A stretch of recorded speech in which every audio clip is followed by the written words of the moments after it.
বাগবাজার রথযাত্রা উৎসব।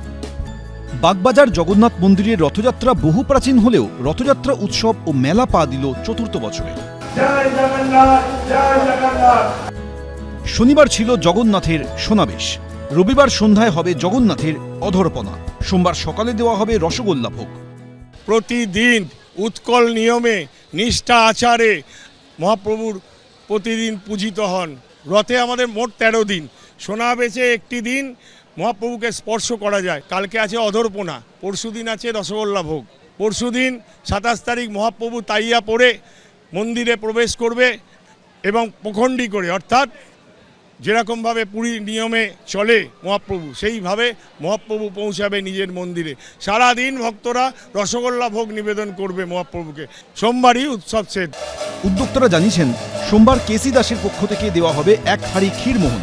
মেলায় কেসি দাসের স্টল থেকে কিনে রসগোল্লা ভোগ দিতে পারবেন ভক্তরা।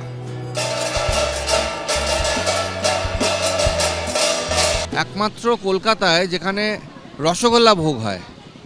আর এই রসগোল্লা নিয়ে উড়িষ্যার সঙ্গে আমাদের একটা দ্বন্দ্ব ছিল।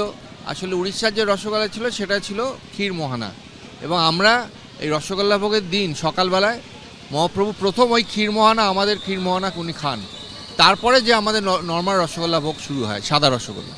আমাদের এখানে স্টল হয়েছে শুধু মহাপ্রভুর জন্যে, যারা রসগোল্লা দান করবেন 50% ডিসকাউন্টে আমরা সেদিনে রসগোল্লা বিক্রি করি। উৎকল রীতি ঐতিহ্য অনুসারে হয় এই রথ উৎসব। পুজোর সরঞ্জাম আসে পুরী থেকে। সোমবার সন্ধ্যায় হবে জগন্নাথের নীলাদ্রি বিজয়।